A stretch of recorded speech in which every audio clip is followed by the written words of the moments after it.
As the heir of a wealthy family, I strategy April for 5 years, but she remained unmoved, until the second strategy people arrived. He was confident and quickly spent a night with April. I admitted my defeat and prepared to retreat in silence. Who knew that when she couldn't find me? April's eyes turned red from crying. Chapter 1. When Santiago arrived in this world, I knew that even the system had given up on me. Standing at April's door, I could hear the sound of their laughter through the door panel. Squeezing the box of chocolates in my hand, I turned and left. This was my last chance, and I still failed. Sometimes, you have to admit that the connection between people is a very subtle thing. For example, even though April was my target, I accidentally really fell in love with her. For example, no matter how hard I tried, she never took a step toward me. The laughter on the other side of the door felt like a knife stabbing my heart. It seems that fairness has no place in matters of the heart. Santiago had only just arrived, yet he received the tenderness I had sought for 5 years but could never attain. Chapter 2. I went home and quietly waited for the system's punishment, but it never came. At midnight, the system arrived, albeit late. I made a special request for you, it said, in the same gentle female voice, though now it sounded out of breath. Given that aside from failing to conquer the target, you've performed well in other aspects of this world, even expanding the Chan Corporation's scale by twofold, making significant contributions to this world, there are now 2 follow-up options. First, I can assign you a new target, and you'll have another 5 years. If you succeed, you can return to your original world and regain your healthy body. Second, the conquest is cancelled. You can't return to your original world, but you can stay here and continue living as Paul. I was stunned for a moment. A new target. In the original world, I had never been in a relationship. The only clumsy love and sincerity I had ever known were given to April in this world. 5 years had already drained all my illusions about love. And staying here, in the original world, I was weak and sickly, bedridden for years, with no family or friends. Here, although I had come for the conquest, I had family, friends, and the Chan Corporation, which I built with my own hands. On countless sleepless nights, my partners and I strategized, negotiated, and expanded our business. I treated everyone and everything here with genuine care. Could I let that go? I wiped away the dampness gathering in the corners of my eyes. I couldn't. I choose the second option. Are you sure, Conqueror? Once you choose the second, you will never be able to return to your original world. I closed my eyes. Yes, thank you. The system sighed. No need for thanks. You've already given it your all these past 5 years. Besides, we've been partners for so long now. Even though I'm just a system, I have feelings too. I've seen all your efforts. April just wasn't good enough for you. Today is the last day. Tomorrow, I'll move on to my next job. Paul, I wish you happiness in this world. Every day from now on. Happiness. April's face appeared in my mind again. Yeah, even the system has grown to share my sentiment, which shows just how much April must have hated me, but it doesn't matter anymore. From now on, I won't like her anymore. Chapter 3. The next day, I went to work as usual. I opened my phone to handle business, and April's message was still pinned at the top. The last message was one I had sent her. April, I've learned how to make your favorite hazelnut chocolate. How about I bring it over this weekend? There was no reply. It had sunk into the sea, as always, over these long 5 years. Aside from the rare moments when she showed a hint of affection, it all felt like a one-man show. The first time was when we both had too much to drink at a business event. On the way back, I wouldn't let go of her sleeve, and even ruined her custom-made silk gown by vomiting on it. She didn't give me her usual cold stare. Even though she was also drunk, she calmly cleaned both herself and me up, then took me home. She brushed my teeth, washed my face, and threw me into the bathtub. That night, in my dazed state, I clung to her like a koala bear. When I felt the warmth of her lips, I thought I was dreaming. Her kiss was proactive yet gentle, and that night passed in a haze of passion and dreams. But when I woke up the next morning, there was no one by my side, only the Liu family's housekeeper, warming up breakfast, politely asking what I wanted to eat. Another night was after a business failure, when I had been taken advantage of by a competitor and suffered heavy losses. That night, I sat alone by the river drinking, when April's car suddenly stopped by the roadside.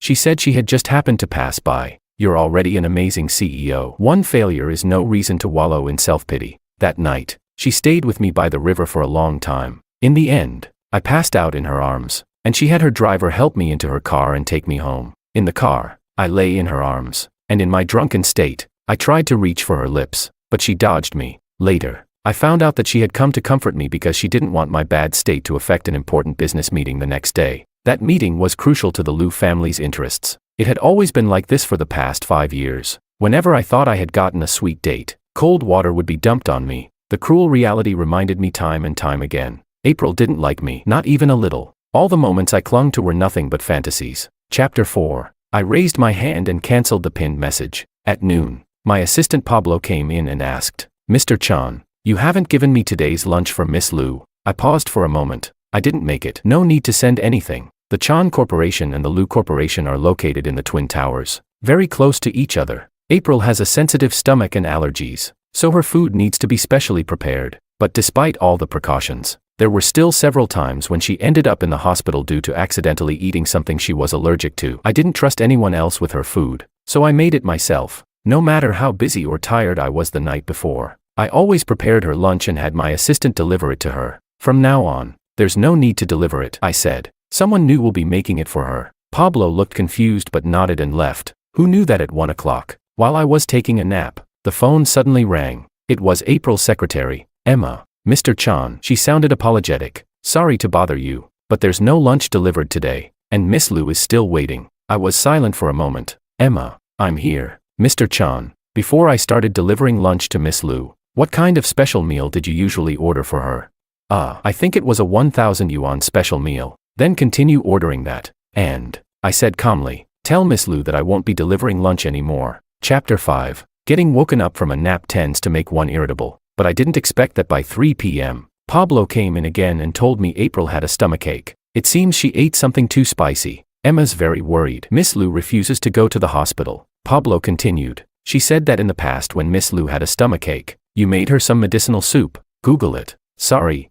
"Have her Google it herself." I looked up, and if she still doesn't know how to make it, I suggest going to the hospital sooner rather than later. Allergic reactions can be fatal. To be fair to Emma, I used to care about April a lot. Anytime she had even the slightest discomfort, I would worry endlessly. Over time, she got used to notifying me. Just then, the receptionist called again. "Mr. Chan, there's a Mr. Santiago here to see you. He said if you hear the word conquest, you'll understand." I paused. "Send him up." Chapter 6. When Santiago entered my office, he looked around curiously. "You're the previous conqueror that the system mentioned, right?" he said as he casually sat across from me. "Can I call you by your first name?" I nodded. "That's fine." "So, you really couldn't conquer April in 5 years?" he asked. I hesitated. "That's right. That's strange. I think she's pretty easy to win over." He shrugged. "She even let me stay at her place last night." I was stunned. Of course, it was because she was drunk, so nothing really happened. He winked. "But man, she gets drunk so easily. She seems like the type who'd be easy to seduce, and her lips are pretty soft too." "Felt nice." "Santiago," I interrupted him. "What exactly are you here for?" He seemed annoyed. "Brother, I came to ask for your help. April doesn't talk much, and it was already past 2 in the afternoon, and she still hadn't eaten. I didn't want to just sit there, you know, but when I asked what she wanted to eat, she wouldn't say. She just told me to decide. So, I ordered takeout based on what I like. Then after she ate the stir-fried noodles, her stomach started hurting, and I freaked out. I was worried all the goodwill I'd built up last night would be ruined. Her secretary mentioned that you used to make her lunch, so you must know what she likes. Since you're not pursuing her anymore, why not pass on your experience to me? Come on, help me out, brother. I actually don't have much conquest experience." I shook my head. "Even though we're tasked with completing a game, the people here are real. I've always believed that you should exchange sincerity for sincerity." He looked at me, confused. "But aren't they just targets and NPCs? This world isn't much different from ours," I said softly. "Whether you're trying to win someone over or not, you should take the time to truly understand the other person, not just rely on so-called experience." "But I don't have time." He paused, sighing. "I came to this world for my mother. She's dying, and I need to complete the mission within a year to save her." He buried his head in his hands, clearly in pain. "Brother, I really need to finish this mission quickly. It's the only way I can go home and save her." I sighed. I stood up, walked over to the bookshelf, and pulled out a small notebook. This notebook contains the special recipes I've developed over the past 5 years, along with the things to watch out for if she has an allergic reaction or a stomachache. "If it's useful to you, take it." He quickly took it but, after flipping through a few pages, exclaimed, "Wow, this is so detailed. This isn't just a guide, it's sincerity." But this time, I couldn't say it out loud. After all, it's ridiculous, isn't it? As a failure, what right do I have to talk about sincerity? By the way, one more favor, brother. He put his hands together as if in prayer. "Even though April knows you were a conqueror, she doesn't know about me. Please keep that a secret for me, okay?"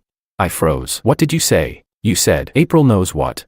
Santiago crossed his legs. "Yeah, She drunkenly told me last night. She overheard your conversation with the system and knows you were trying to conquer her. Chapter 7. Santiago's words were like a pebble dropped into water, stirring slight ripples in my heart, but the ripples quickly faded. Whether she knew or didn't know, what difference did it make?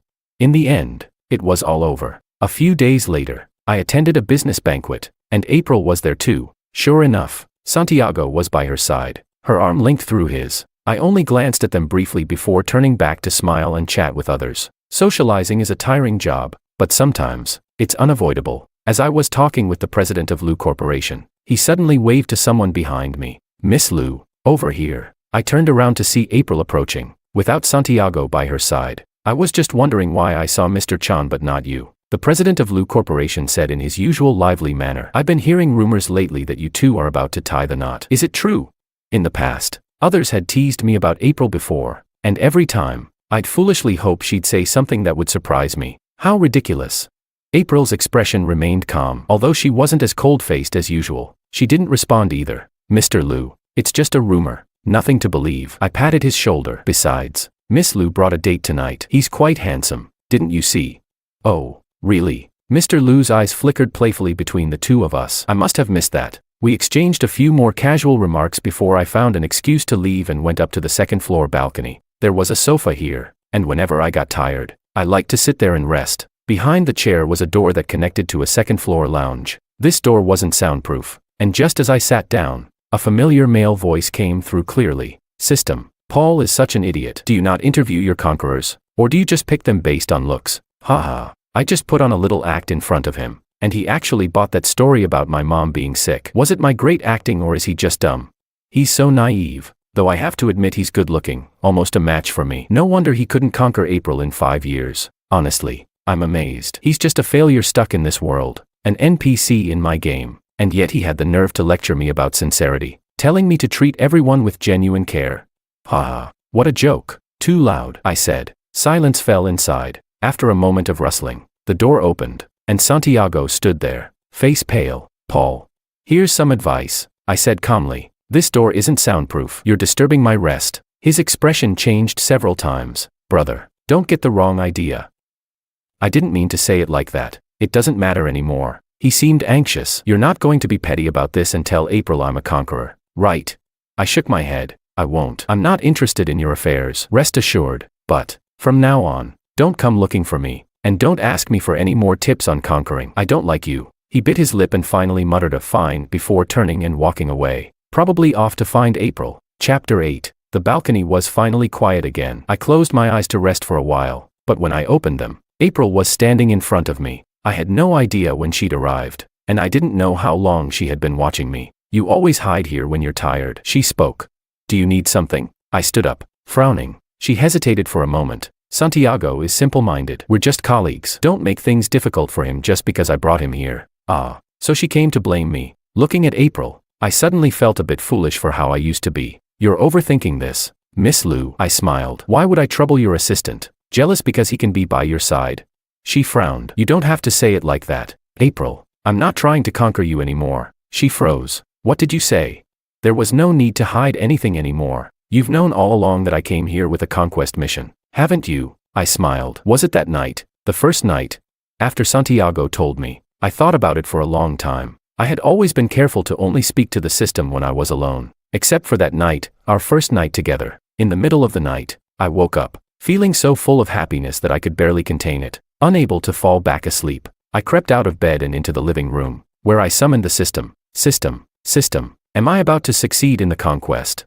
Well, just having a physical relationship doesn't mean you've conquered her. She has to fall in love with you. I remembered her passionate kiss before falling asleep and was full of confidence. She'll love me. The system chuckled. Well, I'll congratulate you in advance then. When it happens, I'll probably be so happy I'll spin in circles. After chatting with the system for a while, I heard a faint noise from the bedroom. I immediately fell silent and tiptoed back. April was still fast asleep. I relaxed. I'm guessing you were awake then and overheard my conversation with the system, right? I smiled. She didn't respond, which was as good as an admission. I'm sorry for bothering you for so long, but don't worry, it won't happen again. I turned to leave, but suddenly, she grabbed my hand. What do you mean by, it won't happen again? Her eyes widened, her voice carrying an almost imperceptible tremble. I mean, Since you don't love me, my conquest mission has failed. The system is gone. I won't try to conquer you anymore. You can rest easy. From now on, we won't have any interaction outside of work. Of course, if you'd rather not work with me at all, I can gradually scale back the collaboration between Chan Corporation and Lu Corporation. Though I don't see the point in throwing away money.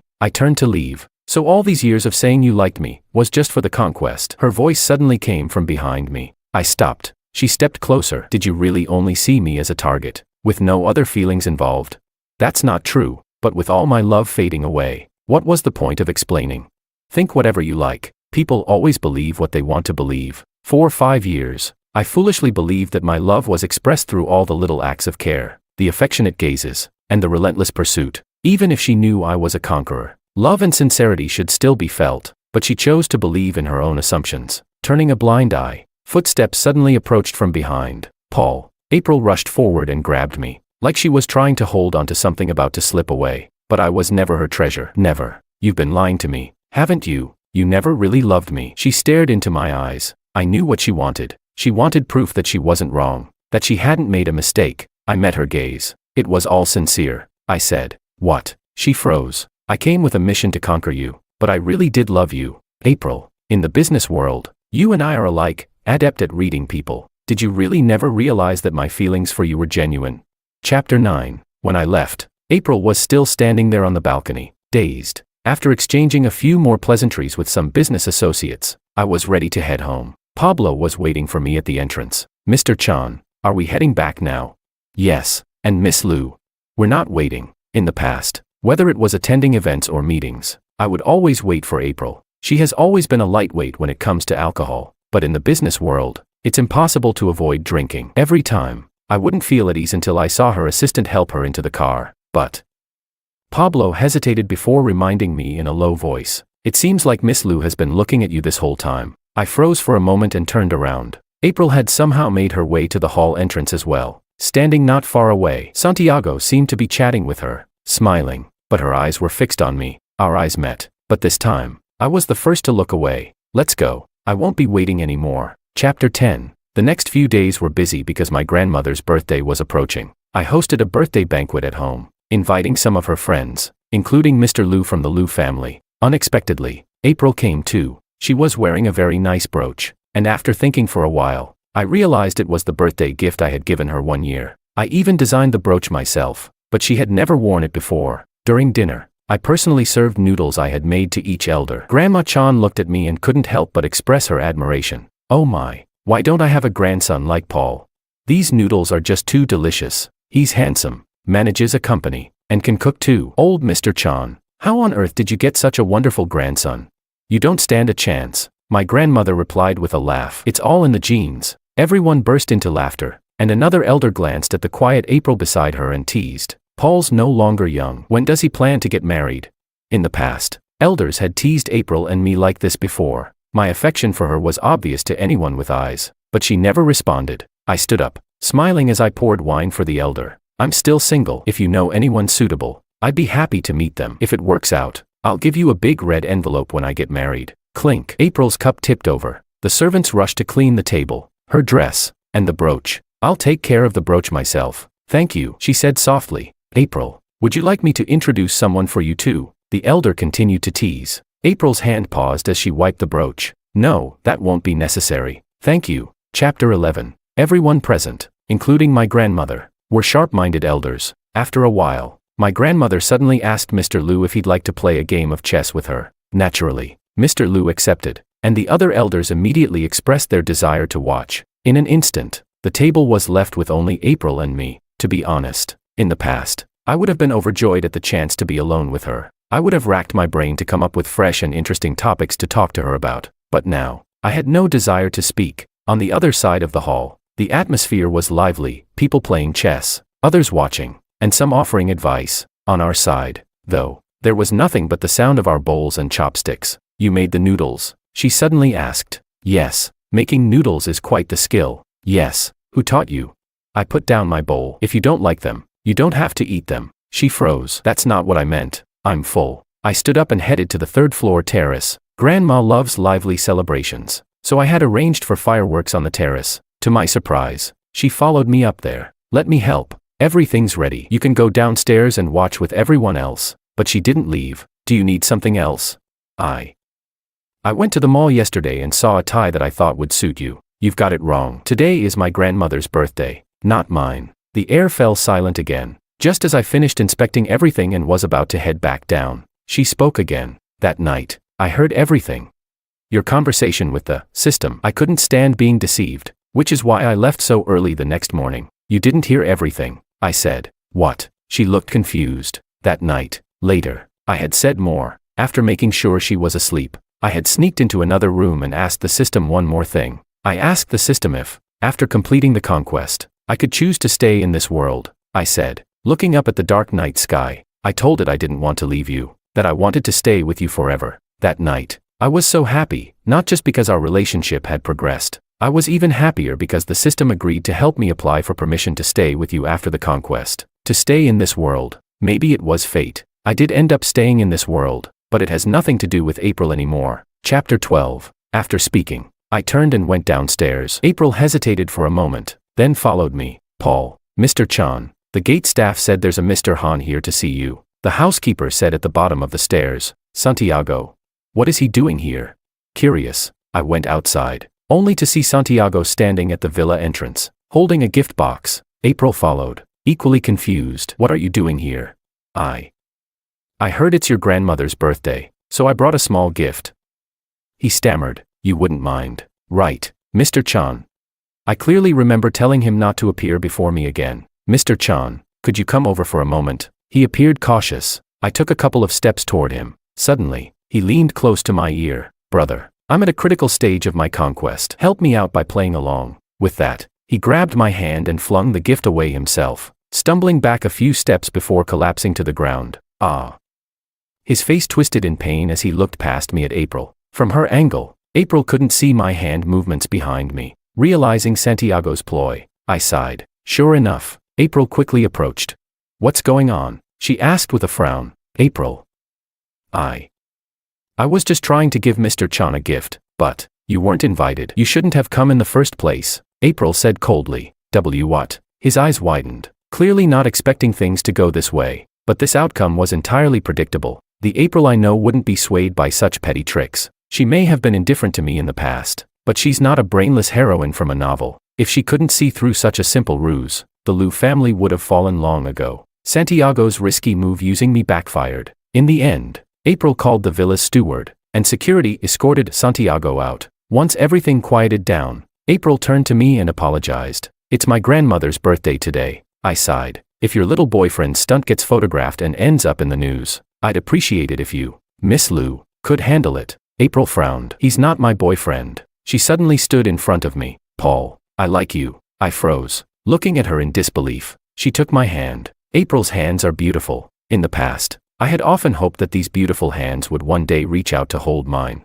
I've thought it through. I like you. Before, I just thought you had ulterior motives for getting close to me. I didn't want to fall for someone who was just using me to complete a conquest mission. I didn't want to give my feelings and be met with betrayal. So April, I once heard a saying. I interrupted her. True love never lies. I gently pulled my hand away from hers. April, you don't love me. You're just in love with the idea of protecting yourself from getting hurt. Chapter 13. After the fireworks and once all the guests had left, I returned to the villa. These old folks eat so little, the housekeeper commented as she cleaned up. They're getting old, and their appetites are shrinking. Then she suddenly chuckled. Except for Miss Liu, she finished every single noodle. She eats so much. It's hard to believe she's the one with stomach issues and allergies. I smiled and headed upstairs to find my grandmother. She was in the study, waving at me excitedly. Paul, come here. I'm going over the chess game I played with old Mr. Liu. Look, what's the best move here? I walked over, sat across from her, and studied the board for a moment before gently placing a piece. Brilliant. Grandma clapped her hands and laughed. Truly brilliant. To think I was the one who taught you Go, and now you're better than me. She sighed. That's because you're a great teacher. Have you had a falling out with that girl from the Liu family? She asked casually, as if it were nothing. I hesitated. Grandma. I don't like her anymore. Oh. She held a chess piece in her hand, her sharp eyes twinkling. You liked her for 5 years, and now you just don't. Yes. I lowered my head. Do you think I'm being too impulsive? The air grew quiet. She suddenly put down the chess piece and sat up straight. Grandson, Who do you think has the right to be impulsive in this world? I looked up at her, puzzled. Someone who, in their 20s, took over a corporation and doubled its size in just a few short years, accomplishing what his grandparents couldn't in a lifetime. Do you think someone like that has the right to be impulsive? Grandma. I stared at her, dumbfounded. She smiled, leaned forward, and patted my head. You, my dear, are anything but impulsive. You've earned the right to be impulsive, and it makes me happy. Tears welled up in my eyes, and I leaned forward, hugging her like a child. Thank you, Grandma, my silly boy, she said softly. There are many wonderful things in this world besides love. Chapter 14. After my grandmother's birthday, I dove back into my busy work schedule. One day, while I was working in the office, the door suddenly opened. To my surprise, it was my distant cousin, who runs a modeling agency abroad. She walked in with 10 handsome men of various skin tones. Me, what's going on? My cousin sat down on the sofa and handed me a box. This is a gift from our grandmother. Confused, I took the box and opened it. Inside was a note in my grandmother's handwriting. Grandson, Grandma is not old-fashioned, and no matter what, I support you. I nearly spit out my tea. Can you explain what this is about? I asked through gritted teeth, staring at my cousin. She blinked innocently. Oh, isn't it obvious? I visited Grandma this morning, and she mentioned that you still don't have a girlfriend. So I shared some knowledge. After thinking about it for a while, Grandma said I should bring these guys to you. They're the best models from my agency. Take a look and pick one you like to chat with. Me, you have 1 minute to get them out of here. Cousin, no, brother. I went through so much trouble to bring them here. Looking at the 10 handsome men in front of me, I pinched the bridge of my nose. Fine. Have them go out to the office area and help distribute desserts to the staff. Are you sure you don't want to keep one? Are you sure you want to miss your third round of funding?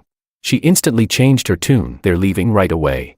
After the 10 models left, my cousin continued to linger. Anything else? She leaned in. Brother, I heard you have a top-notch gym behind your office. Can I take a look? If you keep filling Grandma's head with nonsense. I tapped my finger on the desk. I promise I won't do it again. She raised her hands in surrender. Fine. Behind my office, there's a private mini gym. I took her there and pointed to the equipment. If you want, you can pick something and work out. My cousin happily went to exercise. Me. Oh well, as long as she's happy. Just as I was getting into a good rhythm on the treadmill, my cousin, who had been lifting weights, suddenly stopped. She looked tense. Brother, I think there's a creepy woman in the building across from us. Huh?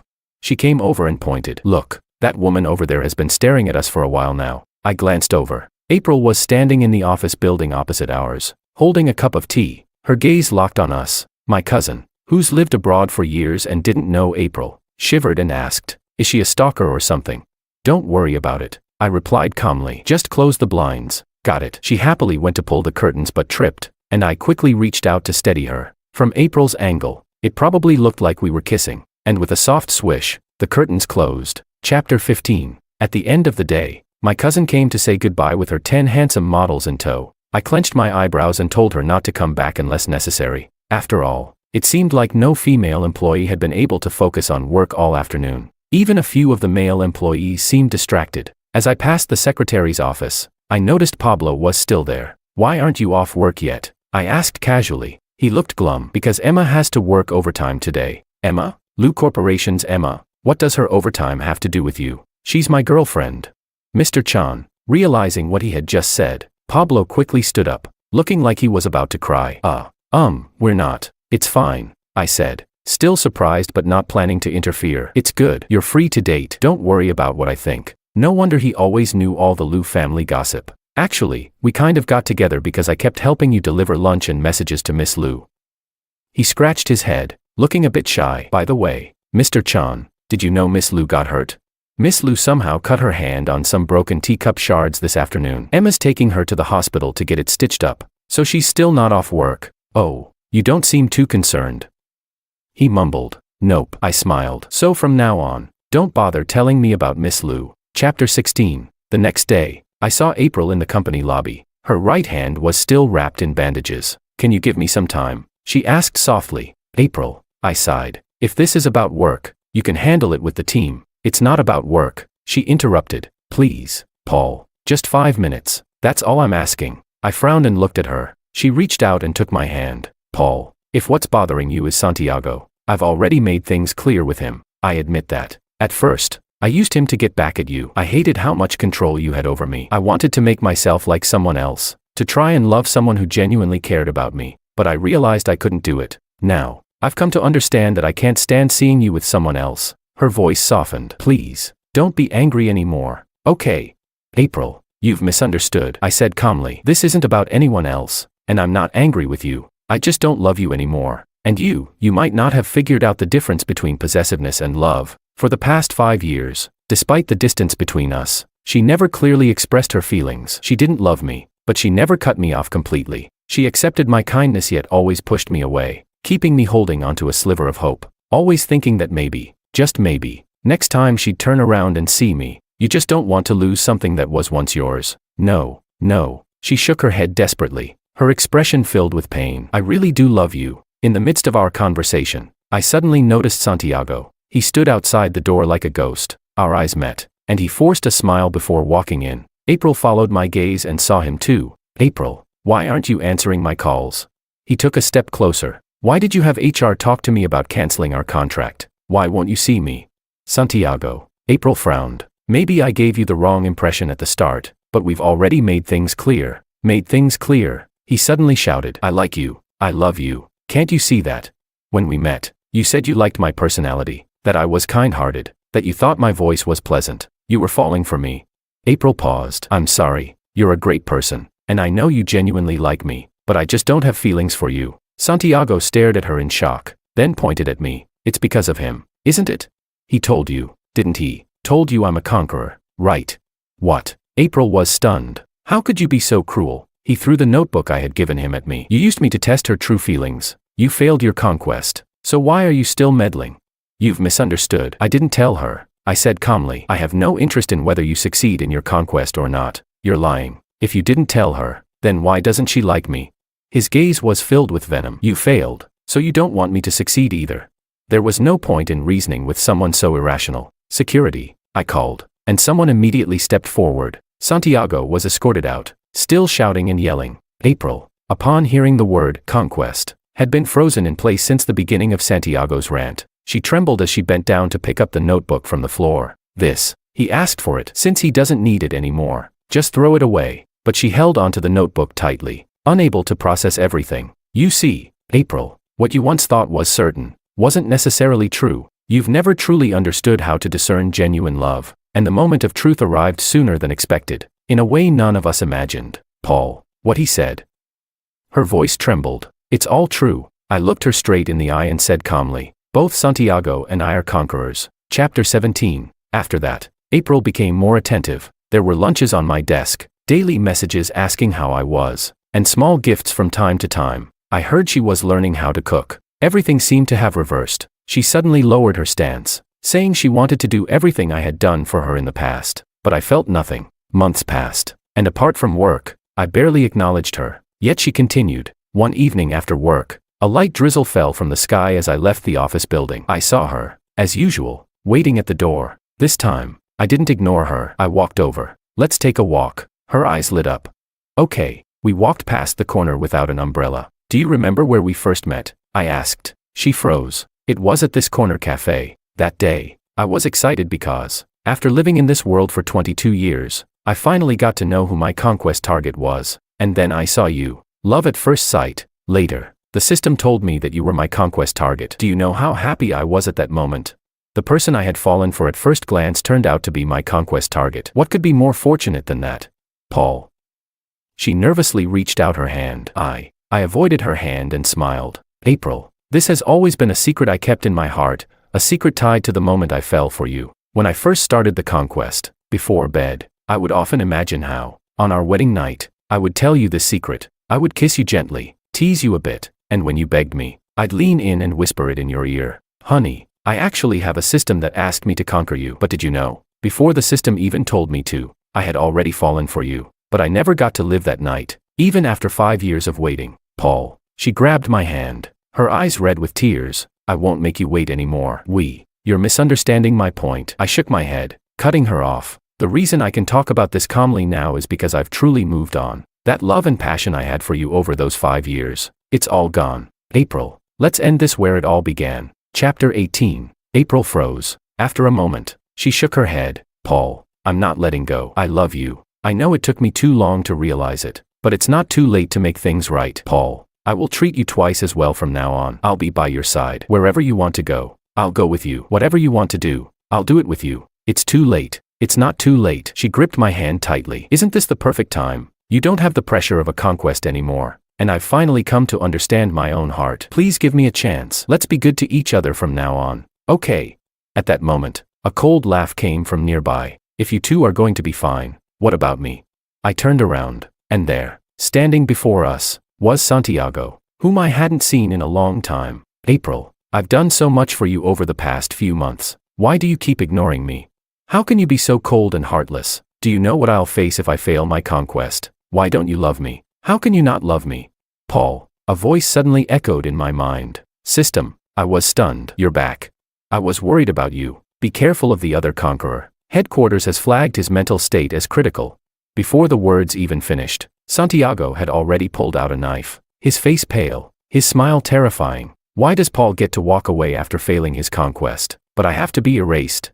System, where are you? Show yourself, he shouted, brandishing the knife. Paul cheated. Why doesn't he have to die? He failed just like I did. The system on his side seemed to say something. I don't care. I don't care. He screamed hysterically, suddenly charging at me with the knife. Watch out, April shouted. In that instant, I spun around, disarmed him, and pinned Santiago to the ground with a sharp blow. What? He looked back at me in disbelief, his eyes vacant. How is this possible?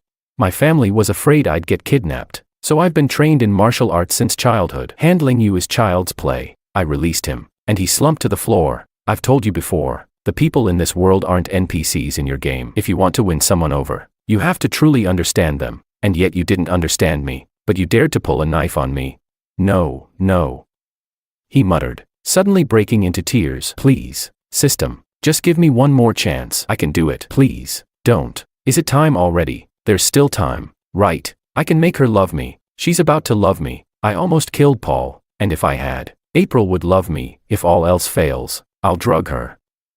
I can do it, please. In the distance, the clock tower struck 12 noon. His voice fell silent. Santiago was erased. Chapter 19. The doctors and police arrived shortly after. The official cause of Santiago's death was declared as a sudden heart attack. His path in the game was different from mine. I had chosen to grow up in this world, waiting for my task to arrive, while he had chosen to enter the world partway through, adopting an established identity to complete his mission. He had no family or friends here. The scene was quickly cleaned up. System, in another world, will he have a second chance? I asked softly. The system sighed. He signed up for a fast-track game contract. The rewards he wanted were not only a healthy body in his original world but also endless wealth. The more you desire, the harsher the punishment for failing. If his system doesn't erase him according to the rules, it would face consequences, like losing out on promotions and raises. If his system pleaded on his behalf, the best outcome would be for him to return to his original world. But even then, he wasn't going to live much longer in that world either. I sighed. Why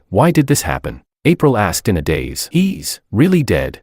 Those are the rules of the game. If you fail to complete the conquest, you're erased, I answered. But, you're perfectly fine. My system made a special request for me. Without her, I would have died on the day you met Santiago. This was always a cruel game. A game where lives were wagered. We, the ones clinging to life in our original worlds, came here with desires. Naturally, we had to follow and accept the rules of the game. I was just lucky enough to glimpse a bit of warmth in an otherwise cold game. How could this happen? April muttered. How could this be? How could someone really die? I don't know.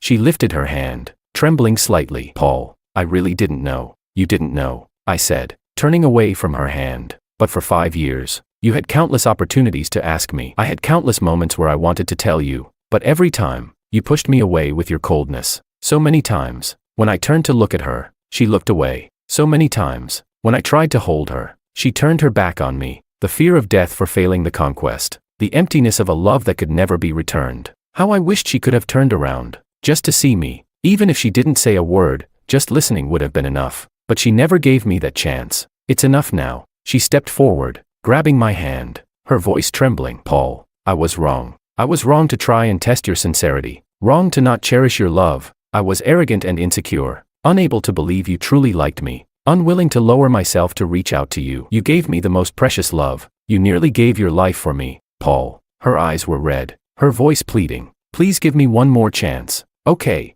I shook my head. It's over. No, it's not over. The conquest may be over, but deep down, you still love me, don't you? She clung to my hand, interlocking our fingers. You didn't leave this world, that's fate, isn't it? I love you, and this time, I'll be the one chasing you. We can start over. I shook my head. In this world, not every broken thing can be mended. After all this time, you still don't understand. I gently took a step back. It's true, I didn't leave this world, but I'm leaving you. That night, when I lay in bed waiting to die, that's when I stopped loving you. This world is filled with things worth loving, beyond just romantic love, family, friends, career, and myself. I love you, she whispered, tears flooding her eyes. Paul, I really do love you. One by one, I pried April's fingers off my hand. April, your love came far too late. Chapter 20. After that, in order to let April give up her hope, I blocked her. Some time later, my grandmother told me that April had resigned as CEO of Lou Corporation, handed the company over to her brother, and left City A. Emma said Miss Lou went looking for the system. Pablo said, the system? She said there's a system in this world, and if she finds it, maybe she can find a way to be reborn or go back in time. I listened, feeling a bit melancholic. What's the point?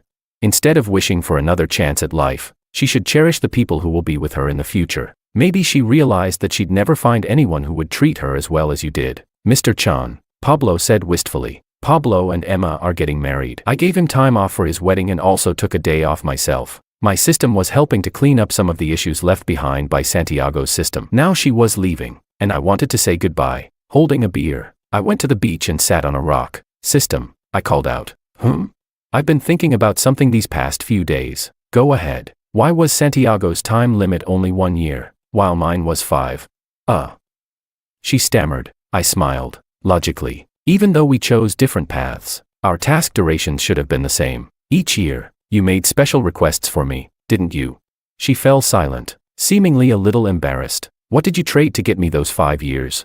My performance bonuses. As expected. Did you ever regret it? I chuckled. After all, you've spent 5 years with someone as slow as me. It must have hurt your career. There was no response. System.